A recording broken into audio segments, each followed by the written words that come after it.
Hi there, this is Pat, the artist behind Freestyle Fine Art. Today we're going to be talking about alternative primary colors that you can use instead of the standard split primary set. I have some weird ones in store for you today, so just bear with me. I probably won't sound like it makes a lot of sense, but I promise you it will. First one we're going to be talking about is the cyan, magenta, yellow one. That, if you've ever worked with printers before, you're pretty used to that. That's what they usually use. Today we're going to be using Manganese Blue by Daniel Smith as the cyan. I find this one generally mixes the best for it. You can also use a very watered down phthalo blue green shade for this. Then for the magenta we are going to use quinacridone red by Core, which is a PV19, which I have some funny stuff to share about that pigment here in a minute. A little more blue there. So you get some nice solid purples with that. And then we're also going to be using Hansa Yellow Light by Core as well for the yellow. Get some nice, really pretty greens.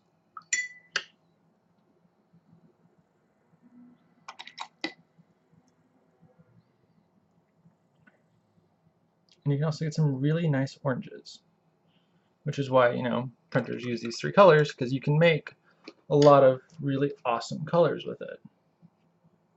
See? Got some solid purples, some solid greens that are mixing into the purples, and some solid oranges with the mixture. You can also mix red, because there isn't actually a red in this primary set. You get some magenta, then you add just a little bit of yellow, and that will give you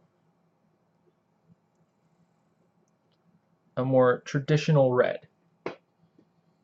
that you'd usually see. Which I have some feelings about, red actually being a primary, technically, because you can mix it, because see? That's a red. That's a pretty solid red.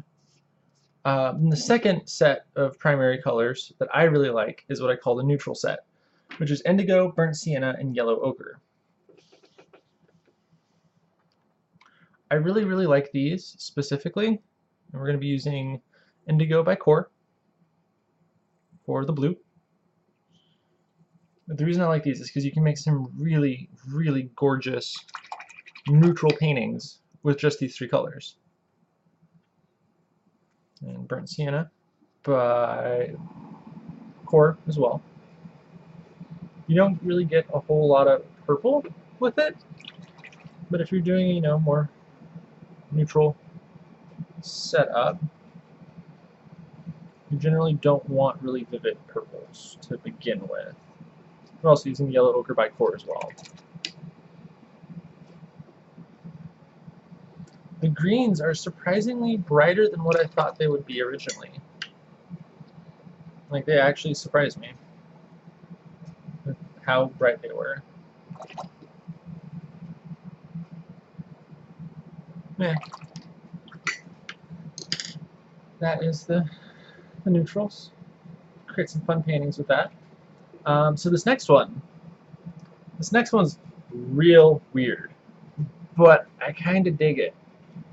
And this is, when we talk about the PV19, the original inspiration for this primary was I bought this tube of purple paint by Lukas. Didn't really like it. I didn't really think it was, that purpley of a color. So I just started messing around and made a mixing chart with it, and this is the purple. It does not mix like you would expect a purple to mix. Like, that looks a pretty, not horrible purple. You can mix it as a red. And the pigment for it is PV19, which is the thing that kind of confused me because it's a violet. You wouldn't think that it would mix like a red. Here. And this color actually isn't on this palette. I really want it to be. I'm trying to use up one of my reds. I have a Cinnabar red and a Peril red light, which are both PR 255. I'm going to burn through this one, then I'm going to put it in that spot. So for the blue, we're going to use Cobalt Turquoise, also by Lukas. And create some really, really gorgeous secondary colors with this. Then for the yellow, we're going to use Green Gold by Cord. And this is the one that originally confused me. Like awesome, brilliant greens here. But it confused me with how it mixed up with the purple.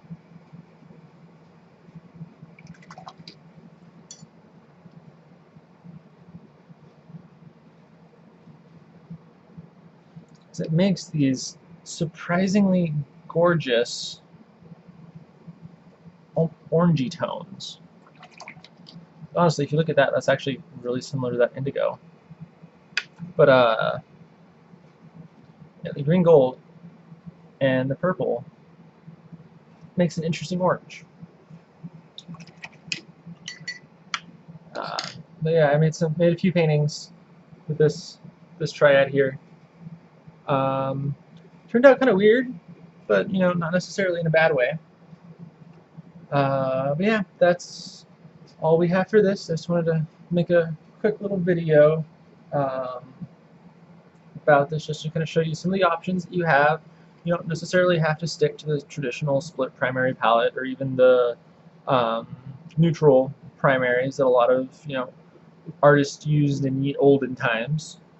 But yeah, that's all I got for you. Please like, comment, and subscribe if you enjoyed what you saw here. Also, if you would like to see any other content, please let me know, and I will get back to you as soon as I can. Thank you for stopping by.